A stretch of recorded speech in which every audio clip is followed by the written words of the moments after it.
Je m'appelle Thibaut Vermeau et je suis professeur, écrivain, musicien et je travaille avec Sarbacane depuis 2017. Je vais vous parler aujourd'hui de mes sorties pour 2025, publiées en ado-adulte Dark Glory, Frisson à Oléron pour la collection Pépix, Le Dernier des Mohicans dans la collection Grand Classique Illustré, et enfin ma bande dessinée avec Alex Sinker, Crimi.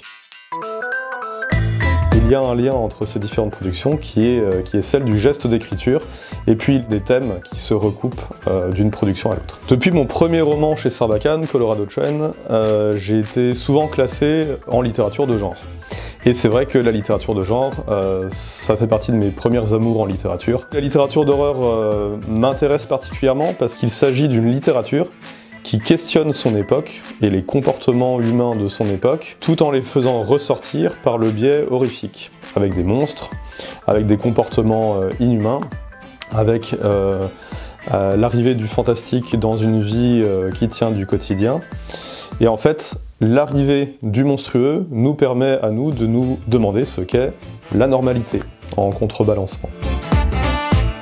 En Dark Glory, par exemple, on a affaire à un cinéaste, Michael, qui doit tourner un western sur les traces d'une sorte de serial killer qui rôde dans les montagnes rocheuses. Et se manifeste sous l'apparence d'une espèce de monstruosité, mi-humaine, mi-chamanique, en réalité.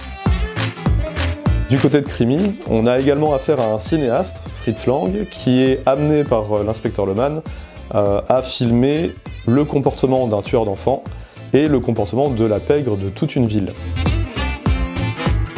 Dans Frisson à Oléron, on a une bande de jeunes gens qui ont trouvé une carte au trésor et qui sont conduits vers une espèce de bâtisse, d'ancien manoir, qui est habité par une sorte de présence fantomatique qui sort des miroirs et qui leur fait vivre 1000 tourments.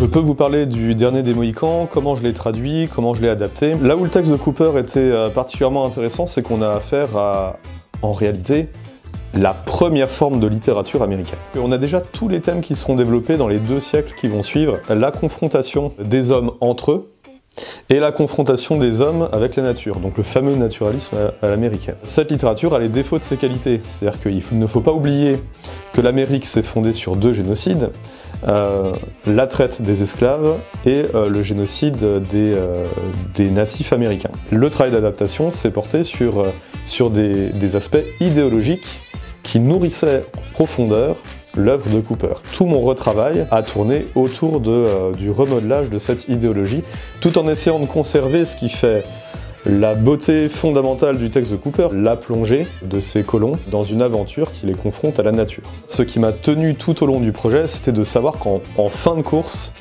j'allais travailler avec Frédéric Pillot, l'illustrateur, qui a mis en lumière tout cet aspect de la petitesse humaine dans une certaine mesure, avec cette nature foisonnante, gigantesque de la côte est américaine. Ce qui me porte en tant qu'auteur, c'est d'abord l'obsession de raconter des histoires. S'il y a une chose à retenir de ma pratique de l'écriture, c'est qu'en fait, en écrivant, j'ai le sentiment que je dis aux autres, vous aussi vous pouvez le faire. L'idée que n'importe qui en réalité, avec du travail, de la constance et de la volonté, peut le faire.